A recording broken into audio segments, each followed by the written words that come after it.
It's daybreak on the rise, and it's time for the press preview. First look at what's on the front pages of the papers, and as usual, we start with This Day, our own sister publication. Let's see what This Day is saying. Just give me a moment there. What This Day is saying, I don't know, maybe Nkechi. All right, This Day newspaper leading headline: INEC releases final list of presidential National Assembly candidates for polls. Let's take some riders. Akpabio, Waboshi, Martina make list. 4,223 candidates contesting for 469 federal legislative positions. The commission reveals that 48 million out of 93.5 million eligible voters are youths. Just above that, 32 passengers kidnapped by AK-47 wielding gunmen in Edo train station attack. One regained freedom and several injured as Deputy Governor visits the scene. Above the nameplate of This Day this morning, banks only authorized to dispense new banknotes via ATMs, CBN clarifies. The CBN says there's no going back on that January 31st deadline to phase out the old notes. The Punch newspaper, and it's leading with the Edo train attack. Soldiers, police, vigilante track abductors, 31 passengers missing. Electricity consumers demand new tariff reversal. The federal government pays 4.12 trillion naira interest on the central bank loan. Agents protest as customs hike imported vehicle duty. And Armed Forces remembers governors seek support for fallen soldiers' families. All right, the Nation newspapers. Tinubu, I will be fair to all tribes. APC candidate unstoppable, says Kwara Governor Gatduje. He's a product of unity. CBN cash withdrawal limit policy goes into effect on the top mast there. Security spreads net to rescue 31 train travelers in Edo. Rivers bars Atiku's campaign from public schools, PDP candidate in the UK. And so Olu to Nigerians. Shun evil predictions, the race to Asovila. Let's take a look at the Guardian Nigeria this morning. Similar headlines: search ongoing for 31 abductees in Edo State train station attack. Moving on now to the Sun. Edo train attack. Security agents comb bushes for 31 abductees. Cash withdrawal limit begins today. And that's a picture of the Sun Awards 2022. Hakim thanks Nigerians for solidarity over terror attack. Right now to the international papers, starting with Daily Express. Harry finally admits royal family is not racist.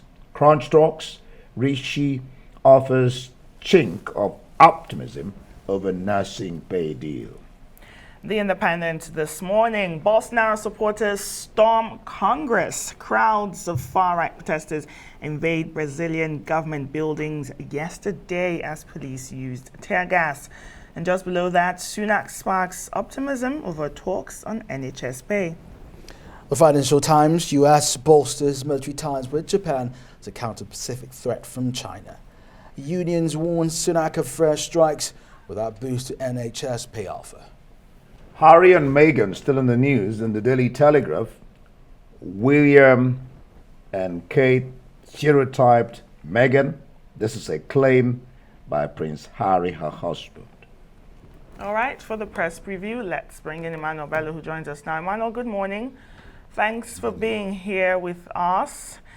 Let's take a look at This Day newspaper and its leading headlines. 48 days to the general elections. INEC has now released final list of presidential National Assembly candidates for polls, and they've gone ahead to say 48 million out of 93.5 million eligible voters are youths. Emmanuel, what are some of your takeouts on this final list that INEC has released? Well, Nkechi, Happy New Year, guys. Happy New Year. It's my first time seeing all of you. You're all looking great. But well, we can't say that much for the country. I mean, it's a new year with the same old problem. But let me start with the story, Nkechi, that you're talking about, the INEC release. It's a good story. And I think it seems where this day is leading without authoritatively coming from INEC and looking at, yes, Nkechi, the big story there is that young people, youth, is the biggest demography that is going to vote in this election. And that's very, very, very heartwarming.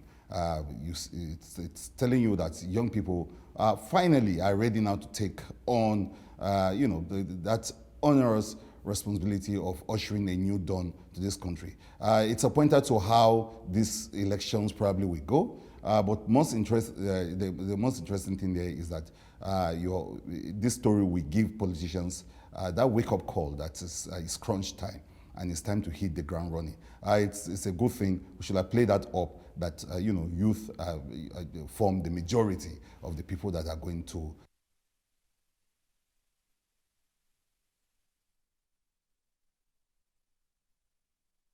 Okay, we must have lost we lost Emmanuel's audio there, but we will go on to other stories.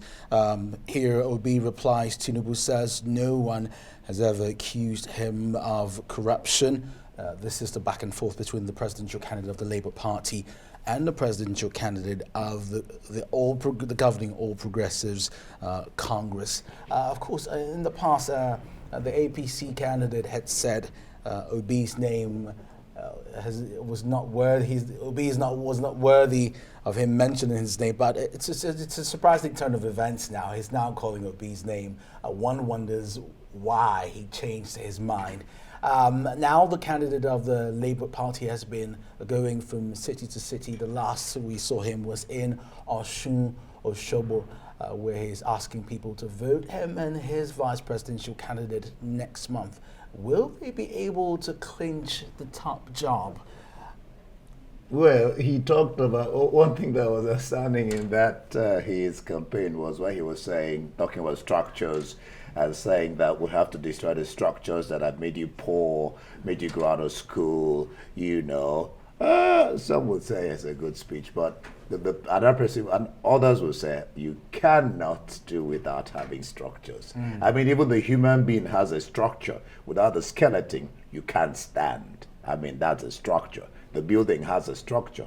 Without the foundation and the pillars, it can't stand. So structure is very important. But that's how he saw it, the structure that has made you poor and suffer things. So let's destroy that structure. That's coming from Obi. Emmanuel, if you're there, we can hear you. Yeah, but I was listening to you guys throughout the break, and yes, Indy was talking about those statements from Tinubu and of course the attack. It's crunch time, guys, and you can see every candidate. It's beginning to boil. If you look at it, almost all of them are beginning to say one thing, depreciating of the other. It's the sort of dirty, politics that I think that we're trying to avoid with those peace signing, project that happened last year, that they won't go this path. But Tinubu seems to be very, he's doubling down his attack on Obi, calling out his name in some rally clearly. It's the sort of thing that, is almost strange. People will expect that candidates should stay on the message instead of taking swipes at their opponent. But it gives us, we in the newsroom, a lot of things to report about. And so when Tinubu is saying those things, Obi is also fighting back to say, look, my name has not been mentioned. And he's right. I mean, you can't actually blame a man for saving up money. Of course, Tinubu is saying that, well, when you save up money, and it's a lot of people have criticized him to say, look, you're talking about saving money instead of saving lives. And that you don't just save up money and then you forget the people. That seems to be a recurring kind of criticism, and Tinubu likes to take it to comical level, talk about people laboring in vain, talk about the fact that, look, save lives instead of saving people. Even saying that, look, here in Lagos, we made life very comfortable for people, and so a lot of people from your own states are actually here doing businesses. It's a sort of attack that he gets all the time, but he stays on the message. Obi is very clear about it, that yes, even if he is not looking at the human angle of his policy, he's actually saving money and just doing the right thing, that we stave off corruption, and you say corruption is the biggest problem. All right, let's look at the nation. I guess Tinubu still. Tinubu says, I will be fair to all tribes. And the governor of Kwara State says he is unstoppable. And then Kanduje, the governor of Kano, says is a product of unity. You wouldn't expect any other thing because they're his party people. But CBN cash withdrawal limit policy goes into effect. Emmanuel, what do you think about this? What's your thought on these two stories? Yeah, that of Emefiele and his CBN is the one that I think concerns almost every one of us right now, because a lot of people are worried about how much they can withdraw. Those problems are still there. But the story in this day is saying that, similar story in this day is saying that those cash withdrawals can only happen at the ATM and not across the counter in the bank. So these are part of the things we were discussing last year. And last year, it looked as if this year was very far off, but this policy is here. And on January 31st, we're not going to have those legal tenders anymore, the ones we're having now. So it's causing a lot of agitation out there, scores and scores of stories of people who are not getting access to the new money, and the kind of changes this is about to bring, the crisis of this exchange and the problem of assessing the new Naira notes. This seem to be the biggest concern for most people. How that is going to limit us, how that is going to limit our spending powers, and of course the ensuing crisis of accommodating the new changes in our lives. So these are some of the problems, real life problem, real time problem, that some people have agitated at this time should be shifted. But the story in the nation is saying that, look, it's come into full effect and that there's no going back, and that we have that deadline to face now. All right, Emmanuel, another story that concerns us all here in Nigeria is the story that's coming out of Edo State. 32 passengers kidnapped by AK-47 wielding gunmen. It's leading on this day, also leading on The Guardian Nigeria, saying search ongoing for 31 abductees in Edo State train station attack. I don't know if you've been following that story, Emmanuel.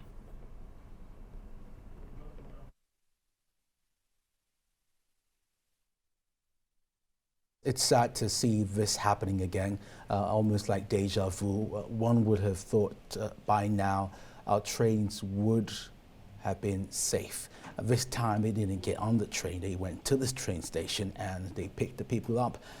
We don't know about casualties at the moment, but we do know that more than 30 people.